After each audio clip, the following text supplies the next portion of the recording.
नमस्कार, बड़ी बहस मध्य प्रदेश में आपका स्वागत है। मैं हूं आपके साथ पराग गुप्ता।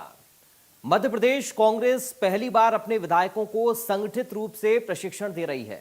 धार के ऐतिहासिक मांडू में 21-22 जुलाई को आयोजित ये 2 दिवसीय नव संकल्प शिविर कांग्रेस की संगठनात्मक क्षमता को धार देने की दिशा में बड़ा कदम माना जा रहा है।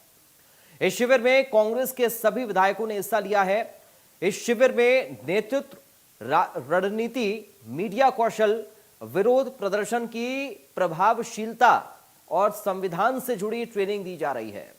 नेता प्रतिपक्ष उमंग सिंघार और प्रदेश प्रभारी हरीश चौधरी, सुप्रिया श्रीनेत, अजय माकन, पवन खेड़ा जैसे दिग्गज नेताओं के सत्र होंगे। शिविर के अंतिम दिन digital image building, social media training के जरिए निष्कर्ष साझा किए जाएंगे। शिविर का उद्देश्य 2028 विधानसभा चुनावों की रणनीति को धार देना है। इसी कड़ी में नव संकल्प शिविर के पहले दिन राहुल गांधी ने विधायकों को वर्चुअली माध्यम से वो जुड़े और उन्हें संबोधित किया। शिविर के पहले दिन नेता प्रतिपक्ष उमंग सिंघार ने कहा कि कांग्रेस प्रदेश की जनता की आकांक्षाओं को लेकर गंभीर है और आदिवासी अधिकारों, किसानों, युवाओं और महिलाओं के मुद्दे को केंद्र में रखकर नई राजनीतिक दिशा तय करेगी। उधर कैबिनेट मंत्री विश्वास सारंग ने कांग्रेस के नव संकल्प शिविर को लेकर निशाना साधा। नकल करने के लिए भी अक्ल की जरूरत होती है, लेकिन कांग्रेस के नेताओं में न नियत सही है न ही नीति।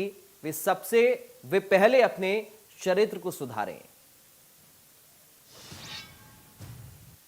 करना, उस किसान को बिजली नहीं मिलती, उस किसान को कार नहीं मिलती, ये उसका संकल्प है। उस युवाओं की नौकरी की बात है जो प्रदेश के अंदर नौकरियां नहीं मिलती, परीक्षाओं के घोटाले होते, उनकी लड़ाई का एक संकल्प है। उन उद्योगपतियों, उन छोटे उद्योगों का जिनके उद्योग बंद हो रहे, जिनको सरकार का पैसा नहीं मिल पाता, उसका एक संकल्प है। उन दलित आदिवासियों के साथ जो अत्याचार हो रहे, उनके लिए हमें संकल्प लेना। उन आदिवासियों की जंगल में जमीनें फॉरेस्ट विभाग किस प्रकार से उनको बाहर कर रहा, उन आदिवासियों के लिए हमको संकल्प लेना। ऐसे कई विषय हैं। माननीय हरीश जी ने कहा था कि इसको एक रणनीतिक रूप से करना है, तो रणनीतिक रूप से माननीय हरीश जी इस बारे में बताएंगे कि भविष्य के अंदर 2028 को लेके किन सीटों को लेके क्या है, उसके बारे में आप पूरे ग्रुप चर्चा होगी। पहले भी कहा था कि नकल करने से कुछ नहीं होगा। अपना चरित्र, अपनी नीति और अपनी नीयत ठीक करे कांग्रेस। और प्रशिक्षण वही दे सकता है जो खुद प्रशिक्षित हो। आदर्श की बात वही कर सकता है जो खुद अपने जीवन में आदर्श को उतारे।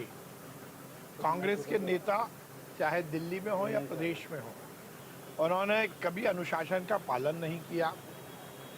अब उनकी मानसिकता इसी से प्रदर्शित होती है कि वो ये कह रहे हैं कि हम विधानसभा सत्र में हंगामा करेंगे इसलिए प्रशिक्षण दे रहे हैं। तो क्या हंगामा करने का प्रशिक्षण दे रहे हैं? क्या विधानसभा के फ्लोर पर गुंडागर्दी करने का प्रशिक्षण दे रहे हैं? और ये मैं नहीं बोल रहा, आप कांग्रेस के नेताओं के बयान देखिए। वो कह रहे हैं कि हम मांडू में इसलिए प्रशिक्षण दे रहे हैं कि हम विधानसभा सत्र को हंगामेदार करना चाहते। चलिए, 2 खास मेहमान इस वक्त हमारे साथ जुड़ गए हैं। सीधा आपका परिचय करा दें। हिमानी सिंह कांग्रेस से प्रवक्ता हैं। हिमानी सिंह जी, आपका स्वागत है। राजेंद्र सिंह ठाकुर बीजेपी से प्रवक्ता इस वक्त हमारे साथ हैं। राजेंद्र सिंह जी, आपका स्वागत है। हिमानी सिंह जी, शुरुआत आपके साथ कर रहा हूं। क्या जरूरत आन पड़ी इस प्रशिक्षण की और क्या उद्देश्य है इसका, बताइए। देखिए, कोई प्रशिक्षण शिविर नहीं है। इससे जैसा कि उमंग सिंघार जी ने बोला कि नई रणनीति बनाने के बारे में, 2028 के लिए आगे बढ़ने के बारे में, उसका आगाज करने के बारे में ये शिविर लगाया गया है। उमंग सिंघार जी का आपने वक्तव्य सुना होगा। उन्होंने कहा कि जो विधायक हैं, जो मंत्री हैं, उन्हें कभी ये सिखाने की जरूरत अगर होने लगी तो बहुत सोचनीय है। ये पंचमढ़ी का शिविर नहीं है कि जहाँ से ऐसे बयान सामने आए कि बोलने के लिए सावधानी रखने की जरूरत है। इस तरह के ट्रेनिंग देने की हमें जरूरत नहीं है। हमने अपनी जो नया संगठनात्मक क्षमता को, आपने भी खुद भी बोला और उमंग सिंघार जी ने भी ऐसा कहा कि संगठनात्मक क्षमता को बढ़ाने के लिए हम भारतीय जनता पार्टी से लगभग 95 ईयर सीनियर पार्टी हैं, तो हमें इस तरह के प्रशिक्षणों की जरूरत अपने लोगों को देने में की जरूरत नहीं पड़ती। कांग्रेस की विचारधारा हमारे लोगों के खून में और हमारे विचारों में पूरी तरह बसी हुई है और हम उसी को लेकर काम करते हैं। हमेशा राहुल जी का भी कहना होता है, जीतू पटवारी जी का कहना होता है, उमंग सिंगार जी का कहना होता है कि जहां भी आदिवासियों पर, किसानों पर, महिलाओं पर या किसी जरूरतमंद व्यक्ति पर जुल्म हो रहा हो तो वहाँ कांग्रेस का कोई ना कोई सिपाही खड़े होना चाहिए उनके साथ में। तो उसी उन्हीं क्षमताओं को और ज्यादा बढ़ाने के लिए और किस तरह बढ़ाया जाए, उसके लिए मोटिवेशनल स्पीकर बुलाए गए हैं।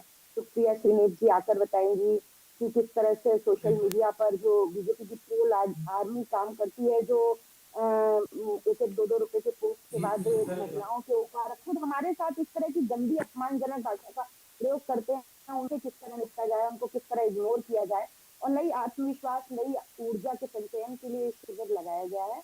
और इस शिविर के बाद देखने को मिलेगा सभी को, मध्य प्रदेश की जनता जिन समस्याओं से जूझ रही है, जो वादे किए गए थे और जिन वादों को करके सरकार सत्ता में आई थी, जो उन वादों को पूरा नहीं किया जा रहा है, उनके लिए सदन से लेकर सड़क तक नई ऊर्जा के साथ कांग्रेस आपको सामने दिखाई देगी और पूरे जोश खरोश के साथ हम मध्य प्रदेश की जनता की आवाज को उठाएंगे।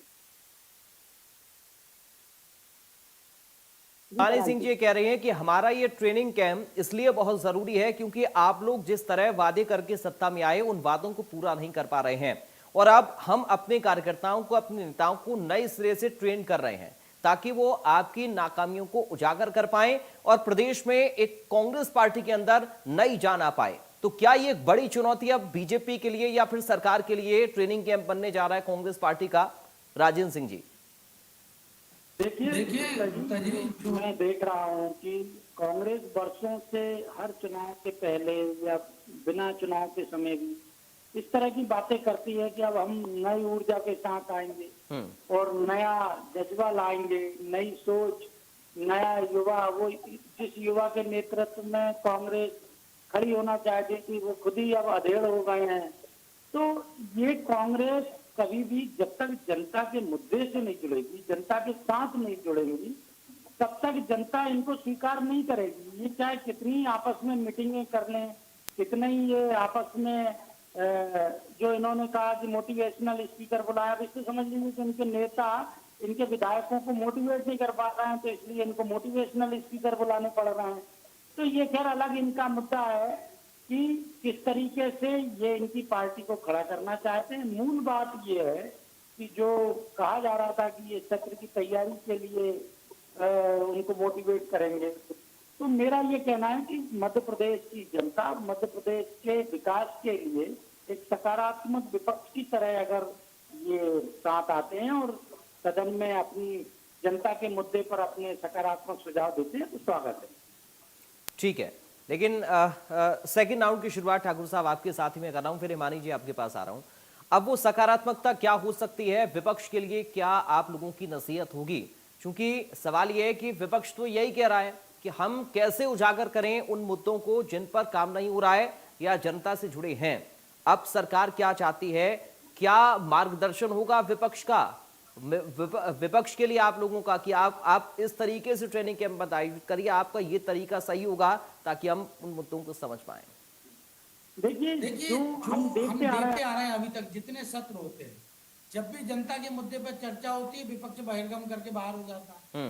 तो भाई जब तक आप डिबेट में नहीं रहेंगे, पूरी संवैधानिक प्रक्रिया है, पूरी जो अपनी संसदीय प्रक्रिया है उसमें आप भाग लीजिए और निश्चित तौर पर विपक्ष की एक सकारात्मक भूमिका रहती है। मैं आपको ध्यान दिला दूं, हिमानी बहन भी जानती है, जब दिग्विजय सिंह की सरकार थी उस समय भारतीय जनता पार्टी विपक्ष में रहते हुए रात को 2-2 बजे तक भी सदन चलाने में सहयोग करती थी। आज आप स्वयं देख रहे हैं सत्र चल ही नहीं पाते हैं। विपक्ष अपनी थोड़ी देर अगर चर्चा में भाग लेगा, उसके बाद हंगामा किया, बहिर्गम किया, चले गए। ठीक है, जनता के पैसे पर जो सदन चलता है उसमें विपक्ष को अपनी सकारात्मक भूमिका के साथ ठीक है डट के ठीक है पूरा काम करना चाहिए। चलिए, मैं इसी बात को थोड़ा सा और आगे बढ़ा रहा हूं हिमानी सिंह जी, चूंकि इस तरह के आरोप अक्सर कांग्रेस पार्टी पर लग रहे हैं और ये सिर्फ एक प्रदेश की बात नहीं है, मध्य प्रदेश की बात नहीं है, ये हर उस प्रदेश की बात है जहां पर आप लोग विपक्ष में हैं। बीजेपी तो यही कहती है कि साहब हम चर्चा करने के लिए सदन को चलाते हैं, लेकिन आप लोग चर्चा नहीं सिर्फ हंगामा करना जानते हैं। आज देखिए राहुल गांधी ने भी ये कहा, संसद में उनको बोलने नहीं दिया जा रहा है, उनकी आवाज को दबाया जा रहा है। वहां पर भी बीजेपी ये कह रही है, वहां पर भी सरकार के मंत्री ये कह रहे हैं, वहां पर भी संसद के सदस्य ये कह रहे हैं कि सब राहुल गांधी को चर्चा कहां करनी है, उनको तो हंगामा करना है। और वही बात प्रदेश में भी आप लोगों के ऊपर लागू होती है। ये दावा बीजेपी का है, ये दावा सत्ता पक्ष का है। अब कैसे आप लोग मुद्दों को उठाएंगे? सिर्फ ट्रेंड करने से काम चल जाएगा या फिर एक सकारात्मक माहौल भी सदन में बनेगा? देखिए, मेरे को तो समझ नहीं आ रहा कि अभी आप कह रहे थे कि पहली बार इस तरह का शिविर लग रहा है और ठाकुर साहब कह रहे हैं बीजेपी के प्रवक्ता की हमेशा कांग्रेस इस तरह की बातें करती है। आप उसको तो क्लियर कर क्या दीजिए, पहली बार क्या हो क्या रहा है क्या कि क्या सही है और क्या हमेशा स्ट्रेटजी होता है, है? इसलिए हमने आपको बुलाया है, जरा नहीं, बताइए। ठीक है, मैं बोल लूंगी पूरा, जिसका आपने सवाल पूछा मैं सबका जवाब दे दूंगी। तो उसके बाद दूसरी चीज एक सामने आई कि कांग्रेस के एक आरोप लगाने, तो देखिए सत्ता पक्ष और विपक्ष दोनों का एक दूसरे के ऊपर काम है, पर बात ये देखनी होगी कि जो साक्ष्य सामने आ रहे हैं उनसे किसके आरोप सही साबित हो रहे हैं। राहुल गांधी जी कह रहे हैं उन्हें बोलने नहीं दिया जाता, और कहीं ना कहीं ठाकुर साहब ने बात स्वीकार की कि क्या सिर्फ सदन में चर्चा के द्वारा ही जनता की समस्याओं का समाधान निकाला जा सकता है। कम से कम जो आपके वचन पत्र में जो आपने संकल्प पत्र दिया था 2023 के चुनाव में, वो तो आपको खुद भी याद होंगे, उनको पूरा करने के प्रति तो आपको संकल्पबद्ध हैं ही आप तो उसके आधार पर वोट मिले थे, आप सरकार में आए थे। उनको पूरा करने के लिए तो किसी सदन की जरूरत नहीं है। और सदन में जिस तरह से ये चीजें सब, क्योंकि रिकॉर्ड में होती हैं, सब सामने आती हैं कि लोग सदन को इस तरह से चलने ही नहीं देना चाहते कि कोई चीजें रिकॉर्ड में आए। और विपक्ष के विधायकों ने क्या सवाल पूछे, किस तरह जनता की आवाज उठाई, वो हम उनके ऊपर आरोप लगा रहे हैं कि वो लोग सदन को प्रॉपर्ली चलने नहीं देते। क्योंकि कई बार ऐसा हुआ है कि खुद भूपेंद्र सिंह जैसे सत्ता पक्ष के विधायकों ने सरकार के ऊपर सवाल पूछ लिए हैं। जब भी कभी विपक्ष के विधायकों ने आक्रामकता के साथ अपने सवाल पूछे तो इन लोगों ने बैकआउट करने की कोशिश की है और उन चीजों को दबाने का प्रयास किया है। तो ये इनका फर्ज है कि किसी भी तरीके से कैसे भी हो जनता का भला होना चाहिए। बहुत सारी चीजें ऐसी हैं जहां पर इनको सदन की जरूरत नहीं होती और ये लोग अपनी मर्जी से तानाशाहीपूर्ण चीजें लागू कर देते हैं और जनता सिर्फ छटपटाती रह जाती है और मन महसूस के लोग रह जाते हैं। तो उन सब चीजों के बारे में ये जो शिविर चल रहा है उसमें बातें की जाएंगी कि किस तरह से हम जो तानाशाही रवैया है सरकार का उसको कंट्रोल करने का काम करेंगे और जनता के सामने इन चीजों को ज्यादा से ज्यादा अच्छी तरीके से उजागर कर पाएंगे कि कैसे ये लोग सत्ता पक्ष के जो लोग हैं वो लोग विपक्ष के विधायकों के साथ भेदभाव करते हैं, उनके साथ उनको जो राशि दी जाती है वो भी पक्षपातपूर्ण तरीके से दी जाती है, उनके क्षेत्रों में काम नहीं करवाए जाते हैं, उनको बोलने का अधिकार नहीं दिया जाता है। आपने अभी देखा कि विपक्ष जो अभी कुछ दिन पहले जो अशोक नगर में जो एक कांग्रेस का कार्यक्रम था उसमें जगह जगह पुलिस ने रोककर विधायकों के साथ बदसलूकी की, दुर्व्यवहार किया, जबकि खुद डीजी के आदेश थे कि विधायकों को जो पुलिस वाले हैं वो सल्यूट मारेंगे और संवैधानिक पद पर हैं, वो जनप्रतिनिधि हैं। तो ये सब चीजें बिल्कुल तानाशाहीपूर्ण रवैया जो ठीक है। अपना रखा है उससे निपटने के लिए संकल्प इस शिविर में काम किया जाएगा और स्ट्रेटेजीज बनाई जाएंगी। और रही बात ठाकुर साहब कह रहे हैं कि मोटिवेशनल स्पीकर की जरूरत है, तो देखिए अगर बुद्धिमत्तापूर्ण तरीके से चुनाव देखा जाए तो ठीक है। मोटिवेशनल स्पीकर का मतलब आप मानेंगे अगर कि प्रेमानंद जी महाराज जो है वो बहुत बड़े संत और एक मोटिवेशनल स्पीकर है। उनकी बातें सुनने के बाद हर एक व्यक्ति के अंदर नई ऊर्जा, नई उत्साह का संचरण होता है और काम करने की हर चीज को देखने का एक अलग नजरिया मिलता है। तो आप कह दीजिए कि जो लोग भी उनको सुनकर उनको फॉलो करते हैं उनके घर में उनके माता पिता। चलिए मैं इसी बात को आगे थोड़ा सा बढ़ाता हूं, राजेंद्र सिंह जी के पास लेकर चल रहे हैं। चूंकि आपने तानाशाही का जिक्र किया है, राजेंद्र सिंह जी, इस बात को तो कांग्रेस के सुप्रीम लीडर भी कहते हैं या फिर अलग अलग प्रदेशों में इस तरह के आरोप आप लोगों के ऊपर लगते हैं। अब हिमानी जी कह रही हैं कि हम क्या करें, हमें कुछ ना कुछ तो ट्रेंड करना पड़ेगा। आने वाले वक्त में किस तरह क्या चुनौतियां हैं, उनको दूर कैसे किया जा सकता है। अगर तानाशाही रवैया रहेगा तो फिर कौन आवाज उठाएगा? विपक्ष के तौर पर तो वही उठाएंगे। देखिए, जो हिमानी जी ने कहा कि तानाशाही रवैया है, हमने देखा है, पूरे देश की जनता ने देखा है। जब लोकसभा के पिछले सत्र में हम देख रहे थे कि इनके माननीय नेता प्रतिपक्ष राहुल गांधी जी जिस तरह से इशारे कर रहे थे कि हंगामा करना है, तो वो उसको लेकर अगर लोकसभा स्पीकर ने कहा कि आप ये नहीं कर सकते तो इनको लगता है कि तानाशाही रवैया है। उस संसद के अंदर हमने भी देखा, आपने भी देखा, पूरे देश ने देखा कि देश के एक जिम्मेदार नेता, प्रतिपक्ष के पद पर विराजमान नेता किस तरह से लोगों को उकसा रहे थे कि अपने को हंगामा करना, लाइव में, पूरा लाइव चल रहा था, आपने भी देखा, सबने देखा। तो अगर इसको ये कहते हैं कि तानाशाही, अरे तानाशाही वो होती है बहन जी, जब देश के प्रधानमंत्री ने कोई बिल बनाया था, राहुल गांधी ने अपनी पार्टी के प्रधानमंत्री का अपमान करते हुए बिल फाड़ के फेंक दिया था, वो तानाशाही कहलाती है, वो डिक्टेटरशिप कहलाती है। कांग्रेस शुरू से तानाशाही करती रही है, जब वो सत्ता में रही है तब उसने किस तरह की तानाशाही की है देश का इतिहास जानता है। तो तानाशाही वाला जुमला आप हमें ना पढ़ाइए, देश ने देख चुका है कांग्रेस का तानाशाही युग पूरा। आज जनता के लिए जो काम हो रहा है, जनता का पूरा काम हो रहा है, तो इसको आप तानाशाही कह रहे हैं। अरे जब आपके नेता लोग स्वयं सदन में उपस्थित नहीं रहते हैं, जिम्मेदार लोग सदन में उपस्थित नहीं रहते हैं, तब आप कहते हो तानाशाही।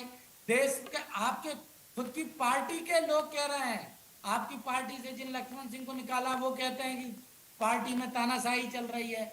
आपके अभी जो वर्तमान में सांसद हैं वो स्वयं कह रहे हैं कि तानाशाही, देश पहले होना चाहिए, दल बाद में होना चाहिए। ये कल का ही आपके बहुत ही प्रबुद्ध सांसद जी का वर्जन था, ठीक पूरी है, मीडिया में आया। नहीं नहीं, तानाशाही से ठाकुर साहब आपका क्या मतलब है? आप कौन सी तानाशाही की याद कांग्रेस को दिलाना चाहते मैं हैं? वही जानना चाह रहा हूँ, बहन जी कह रहे हैं कि तानाशाही चल रही, तो मैं वही तो कह रहा हूँ कि देश में अगर संवैधानिक व्यवस्था से पूरा काम चल रहा है तो इसमें तानाशाही कहाँ है?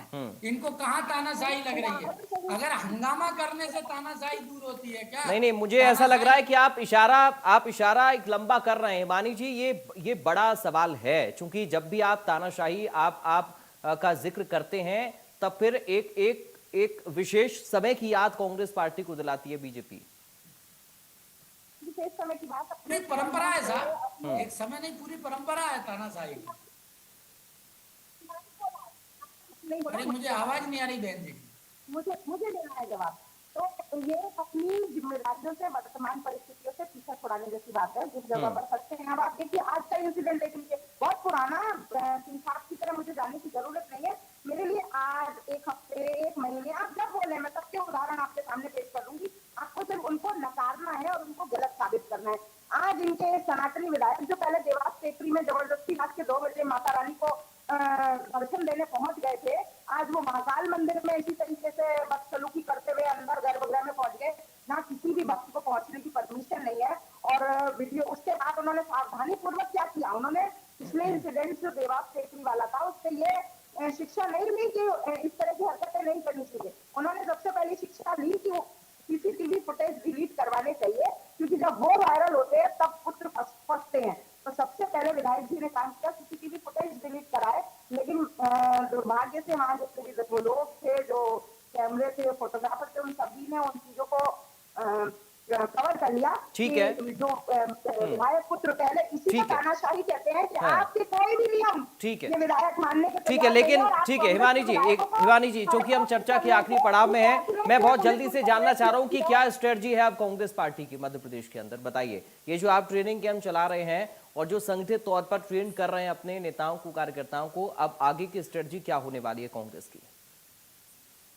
देखिए, पहले भी मैं क्लियर कर चुकी हूँ, कोई ट्रेनिंग प्रोग्राम नहीं है। उमंग सिंगार जी कह चुके हैं कि भारतीय जनता पार्टी की तरह इस तरह के स्टेटमेंट आपके सामने नहीं आएंगे कि बोलने में कुछ सावधानी रखने की जरूरत है, हाईवेज को किस तरह से उपयोग किया जाए इसके लिए सिखाने की हमें अपने नेताओं को जरूरत नहीं है। जो लोग विधायक हैं वो खुद अपने आप में परिपक्व हैं। नहीं, अरे हिमानी जी, अगर परिपक्व हैं तो फिर तो ट्रेनिंग की जरूरत ही नहीं है उनको। आप अगर प्रशिक्षण शिविर लगा रहे हैं तो इसका मतलब ये है कि कुछ तो उनको बताएंगे ना, ब्रीफ तो करेंगे ही, कुछ अपग्रेड करेंगे, मॉडिफाई करेंगे, डिजिटल इमेज बिल्डिंग कैसे करनी है, ये क्या है इसमें? आप ये तो, एक मिनट हिमानी जी, एक मिनट, आप ये तो नहीं कह सकती है ना कि आप इमेज बिल्डिंग का काम नहीं कर रहे हैं। अगर आप ट्रेनिंग कैंप चला रहे हैं तो आपको ये स्वीकार करना पड़ेगा कि कहीं तो कमी है जिसको आप फुलफिल करना चाह रहे हैं। जी, मैं बता रही हूँ कि हमारे यहाँ क्या क्या चीजें नहीं सिखाई जाएंगी, और मैं वो बताऊंगी कि हमारे यहाँ क्या क्या चीजें बताई जाएंगी। पहले मैंने बताया कि हमारे ये नहीं सिखाया जाएगा कि कैसे बोले हाईवे का, किस चीज के लिए, गाड़ी चलने के लिए, पैदल चलने के लिए, भाषण की तरह दूसरे उपयोगों के लिए हाईवे यूज ना करें, ऐसी ट्रेनिंग हमारे यहाँ नहीं दी जाएंगी। हमारे यहाँ ट्रेनिंग दी जाएगी कि किस तरह से मध्य प्रदेश की जनता की आवाज बनने हम इस तरह से और जोर शोर से हम अपनी आवाज उठा सकते हैं। ठीक है, जब- चलिए अगर राजेंद्र जी, ठीक है हिमानी जी, समय थोड़ा सा कम है, मैं फाइनल रिएक्शन आप ही की बात पर ले रहा हूं। राजेंद्र जी, अगर हिमानी जी कह रही हैं कि हम जनता की आवाज कैसे उठानी है ये बताएंगे, तो फिर बीजेपी के ट्रेनिंग कैंप्स में क्या होता है, और ये जो कांग्रेस का ट्रेनिंग कैंप है इसको आप कैसे देख रहे हैं? मैं यही जानना चाह रहा था कि बहन जी बोल रही थी कि अब हम ये बताएंगे कि जनता की आवाज कैसी उठानी है, तो 20 साल से क्या कर रहे थे मध्य प्रदेश में? मतलब कि आप 20 साल से तो आवाज उठा ही नहीं रहे थे। अभी आप एक दिन कैंप कर रहे हो, जनता के बीच में जाइए, जनता से बात करिए, जनता का मन मानिए, जनता का मन समझिए। नहीं, ये तो फिर राजेंद्र सिंह जी, ये तो आपने हिमानी जी की पार्टी की जो मेहनत है उस पर पानी फेर दिया। आप ये कह रहे हैं कि 20 सालों से कांग्रेस कुछ कर ही नहीं पा रही है। नहीं, मैं वही कह रहा हूँ ना कि जनता के मन को पढ़ ही नहीं पा रहे हैं कि जनता 15 महीने के लिए तो आए थे बीच में, अरे 15 महीने के लिए तो आए थे, तो वही तो उसमें भी नहीं पढ़ पाए ना, उसमें भी सिर्फ ट्रांसफर उद्योग, उसके बाद तो फिर आप लोगों के ऊपर ही आरोप लगा रहे थे। नहीं, मैं वही कह रहा हूँ कि इनको कतई ये नहीं है कि जनता के साथ जुड़ के जनता के मुद्दे पर जनता के साथ नहीं जाते, ये सिर्फ हंगामा करना, ठीक है, जनता को बरगलाना, ठीक इसके है, अलावा इनके पास कोई काम नहीं। इसलिए जनता ने इनके नेतृत्व को, इनकी ठीक है, नीति को, नियत को, ठीक है। हिमानी जी और बहुत नेता जल्दी से को रखिएगा सबको संक्षेप में, अस्वीकार करती है। हिमानी जी बहुत जल्दी से संक्षेप में रखिएगा प्लीज। देखिए कि किस तरह से ये लोग, जैसे हरदा में आपने देखा, अभी कुछ दिन पहले अशोकनगर में देखा, किस तरह की जनता की आवाज को दबाने के लिए कभी शपथ पत्र लिखवाते हैं, कभी किसी के बयान बदलवा लेते हैं, कभी किसी का कुछ करवा लेते हैं। तो ये जो पूछ रहे हैं कि 20 साल से हम क्या कर रहे थे, तो दिन पर दिन इनकी छल और इस तरह की चीजें बढ़ती जा रही हैं, तमाशाई पूर्ण रवैया बदलता जा रहा है। तो हम लोगों को संगठित होकर इस चीज को समझने की, जनता को समझाने की जरूरत है कि ठीक किस है, तरह से आप गुंडागर्दियों से निपट सकते ठीक हैं। है, चलिए हम उम्मीद करेंगे हिमानी जी, उम्मीद हम ये करेंगे कि बेहतर हो ये ट्रेनिंग कैंप आपका, क्योंकि एक विपक्ष के नाते कांग्रेस पार्टी का मजबूत होना भी जरूरी है प्रदेश के अंदर, और सिर्फ कांग्रेस पार्टी नहीं, विपक्ष में जो भी पार्टी है उसका मजबूत होना, उसके कार्यकर्ताओं को मजबूत होना, उसका ग्राउंड लेवल मजबूत होना, उसका जमीनी स्तर पर मजबूत होना भी बहुत जरूरी है सत्ता पक्ष के साथ साथ। तभी एक बैलेंस हम प्रदेश में बेहतर जनता के लिए कर सकते हैं। अगर चीजें कुछ खराब हैं तो उसको विपक्ष उठाए, अगर चीजें कुछ बेहतर करने की जरूरत है तो सत्ता पक्ष भी उस पर संज्ञान ले। बहुत शुक्रिया हिमानी सिंह जी आपका, राजेंद्र सिंह जी आपका चर्चा का हिस्सा बनने के लिए। फिलहाल बड़ी बहस मध्य प्रदेश छत्तीसगढ़ से, मध्य प्रदेश से मुझे दीजिए इजाजत, बाकी खबरों के लिए आप बने रहिए।